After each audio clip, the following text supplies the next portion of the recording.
Kita lanjutkan kembali perbincangan kita pagi hari ini, saudara. Sudah bergabung bersama dengan kita ada Bribda Andika Sandi, anggota tim khusus pemulasaran jenazah Ditsamapta Polda Metro Jaya. Pak Andika, selamat pagi. Selamat pagi. Apa kabar Pak Andika, sehat?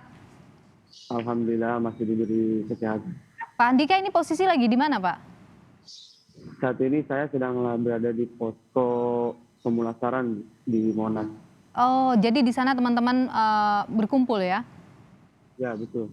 Oke, ada berapa orang Pak yang saat ini bertugas? Saat ini bertugas dari Polri ada 5, Damkar ada 2, Pol PP ada 1, Biro Umum ada 1. Oke, ini sistem kerjanya bagaimana Pak teman-teman ini?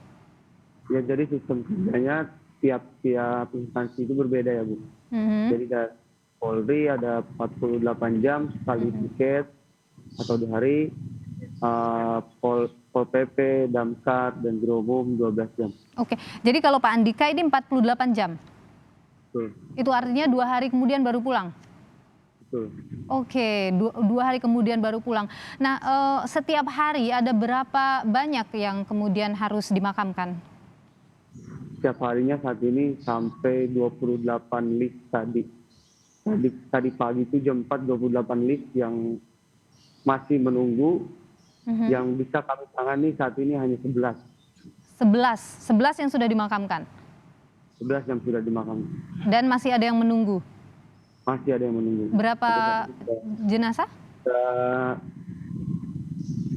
Berarti udah nambah 15 lagi kira-kira. Oh, oke. Nah, itu sistemnya seperti apa Pak Andika, sistem kerjanya ini?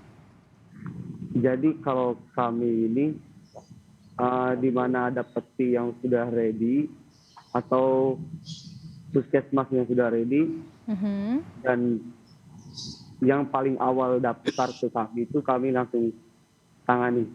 Oke. Jadi langsung walaupun itu puskesnya ada di, misalkan puskesnya ada di Jagakarsa, kita ke Jagakarsa. Nah, terus selanjutnya puskes yang sudah ready selanjutnya ternyata ada di Cengkareng. Kita berangkat lagi ke Cengkareng. Oke. Nah, ini di rumah kebanyakannya ke puskesmas, ke pusat-pusat atau fasilitas kesehatan, atau ke rumah, Pak? Ini khusus yang di luar fasilitas kesehatan. Oh, khusus yang di Vaskes ya, yang ditangani ya?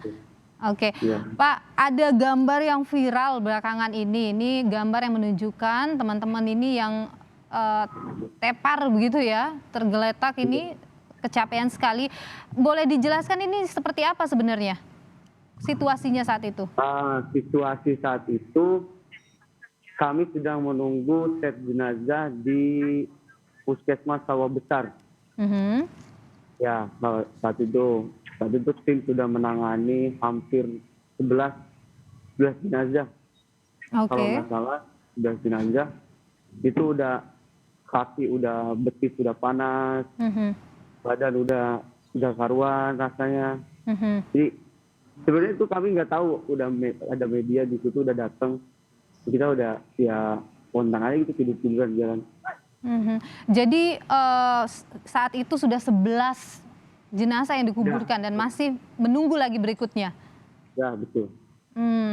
Pak Andika ini kan polisi ya, seorang polisi begitu. Bagaimana bisa kemudian ikut bergabung menjadi anggota pemulasaran ini? Bergabung dari anggota pemulasaran ini awalnya itu dari pemilihan siapa yang mau, waktu dulu ada siapa yang mau menjadi relawan. Relawan COVID.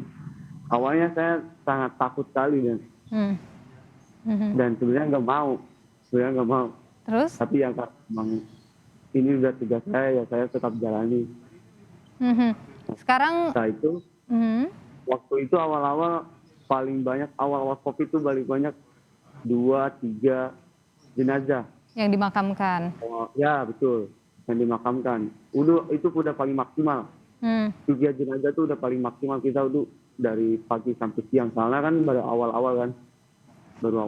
Sekarang 12 jenazah udah bisa 1 hari. per hari sampai 12 jenazah. Nah, Pak Andika ini pasti punya keluarga di rumah, tapi harus menghadapi ini jadi garda terdepan gitu menangani jenazah yang terkonfirmasi positif COVID-19. Keluarga bagaimana, Pak? Keluarga ya awal-awalnya sampai ada yang nggak mau ketemu saya, Oke. sampai ada yang nggak mau ketemu saya, bapak, adik, ibu saya. Mhm. Saya jadi bisa gitu, bisa dulu pintu masuk rumah. Nah, Keluarga saya dari bawah, saya masuk lewat tangga luar. sekarang sudah terbiasa ya, Pak? Sekarang sudah terbiasa, Mhm. keluarga Jadi saya juga udah, yang penting jaga kesehatan, minum-minum. kalau pulang begitu ada prosedurnya dong, misalnya. Ya, betul. Sebelum pulang kami mandi dulu di sini, terus Oke. kadang di rest area sampai rest area mandi dulu kita, Oke. mandi lagi karena masih takut kan. Aha. Iya, karena benar-benar harus dalam kondisi yang sehat Ya, tentunya agar ya. tidak sampai terjadi hal-hal yang tidak diinginkan begitu ya ke orang-orang di itu pun, rumah, orang-orang tercinta. setelah itu pun kita masih belum berani buat cium tangan. Oke, baik. Saya ingin ke Ibu Lia dulu. Ibu Lia, tadi ada hal menarik juga yang disampaikan. Kalau kita bicara soal tenaga kesehatan, Pak Harif tadi sebelum jeda mengatakan bahwa ada beberapa hal yang menjadi perhatian. Salah satunya adalah pemberian insentif. Ini kan menjadi salah satu dukungan begitu kepada para tenaga kesehatan. Seperti apa sih, Bu, yang terjadi? Ya, untuk tadi disebutkan bahwa memang kita harus memperhatikan segala aspek untuk nakes ya, termasuk di dalamnya adalah proteksi fisik dan proteksi non fisik lainnya. Nah, insentif ini memang merupakan satu apresiasi ya kepada nakes yang diberikan oleh pemerintah karena mereka sudah mau terjun ke arah yang area beresiko tinggi begitu. Iya. Nah, diharapkan memang ini adalah sebagai sebuah tambahan dan ya tentu kami mengharapkan kepada pemerintah provinsi setempat atau juga kepada rumah sakit agar tetap memprioritaskan paling tidak gaji atau pendapatan yang mereka terima dalam sehari-hari itu harus tepat waktu. Dan kalau insentif ini diberikan ya kami menganggap bahwa ini sebuah penghargaan, tetapi tentu ini adalah hak dari nakes yang betul. kita ingin diberikan tepat waktu. Jadi mohon kiranya bisa tetap diprioritaskan. Kalau kita lihat bagaimana perjuangan mereka, selayaknya lah kita sudah memberikan apresiasi yang baik. Ada shift kerja juga, Bu, yang juga dibahas tadi. Ya, jadi shift ini adalah wajib. Jadi semua rumah sakit wajib melakukan pembatasan waktu kepada para nakes. Ada kalanya kalau memang load-nya besar, bahkan ada yang sampai membatasi hanya boleh 5 jam saja. Tapi rata-rata adalah 8 jam. Nah, bagaimana kalau kekurangan tenaga inilah yang menjadi problem buat kami. Tenaga ini berkurang, kebanyakan akhirnya menambah jam kerjanya. Ada yang sampai 12 jam. Nah, ini yang kita khawatirkan, maka imunitas mereka akan jadi turun dan tertular. Iya, nanti malah resikonya lebih tinggi lagi untuk tertular karena berhadapan langsung. Saya ingin ke Pak Harif dulu. Pak Harif, tadi Anda menyebutkan soal jaminan fisik, antara lain ada APD, vitamin, shift kerja. Apakah selama ini hal ini belum maksimal begitu diberikan kepada para teman-teman perawat atau tenaga kesehatan? Terima kasih, Mbak. Kalau APD saya kira sudah sedikit keluhan ya. Ada masuk 1-2 ya, kita langsung advokasi. Tetapi kalau misalnya suplemen, nah ini yang saya rasa masih banyak yang belum didapatkan ya, suplemen ya. Apalagi pemeriksaan secara berkala ya, PCR itu sangat bervariasi. Ada rumah sakit yang memang sangat strict ya, setiap 2 minggu periksa. Tapi ada yang sudah berbulan-bulan belum pernah periksa ulang gitu ya, dianggap sehat-sehat saja gitu ya. Ini yang paling sering menemukan bahwa vitamin kemudian juga cek kesehatan ini tidak dilakukan secara rutin. Itu di daerah di mana, Pak? Ya, saya kira banyak daerah ya, terutama di Pulau Jawa? Ya, di luar DKI lah ya. Di luar DKI. Ya. Kalau di DKI ini relatif masih kami mendapatkan informasi masih ada ya asupan-asupan tambahan itu ya. Oke. Nah, untuk shift kerja sudah aman ya, Pak? Ya, ini yang saya sampaikan tadi sama dengan Dokter Lia.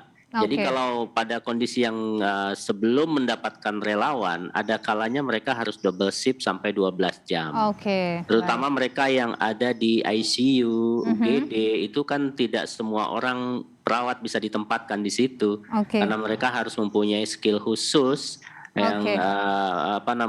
kompetensi yang khusus Oke. dan mencari ini tidak mudah gitu. Oke, jadi ini Sehingga harus memang menjadi harus perhatian double. khusus ya. Ada banyak hal yang Iya. perlu diperhatikan tenaga kesehatan kita yang berada di garda terdepan begitu dalam menghadapi COVID-19 ini. Ya. Apa yang Pak Harif ingin sampaikan kepada pemerintah, Pak? Singkat Kepada saja. pemerintah, saya kira apa yang terjadi di fasilitas pelayanan kesehatan ini adalah sebagai muara atau dampak dari hulu yang saya kira perlu sama-sama kita kerjakan, yaitu masih Oke. banyaknya orang yang terinfeksi. Oke. Sehingga bagaimana caranya pemerintah mengeluarkan Oke. kebijakan agar semua orang taat dan patuh Oke, prokes. baik. Ibu Lia, Ya. masih ada banyak tenda-tenda untuk perawatan dibuka begitu karena rumah sakit sudah tidak mampu menampung pasien. Apa yang ingin Ibu sampaikan, Bu? Ya, mungkin yang kami ingin sampaikan adalah kepada dua belah pihak. Kepada teman-teman di rumah sakit, mohon bisa dapat sabar dan juga menjalankan komunikasi yang baik. Ini adalah pekerjaan kita yang berat, tetapi apa boleh buat, ini adalah tugas dan tanggung jawab kita. Mudah-mudahan tetap semangat untuk mengatasi ini. Kepada masyarakat kami mohon bantuan, karena ini adalah kerjasama. Apabila ada bergejala ringan, mohon kiranya tidak langsung segera ke rumah sakit, tapi silahkan lapor kepada puskesmas, kepada dokter Anda, dan kalau memang bisa diistirahat di rumah atau di tempat penampungan yang terpantau, lebih baik ke sana daripada rumah sakit dan nanti resikonya juga cukup berat dan menambah beban kerja.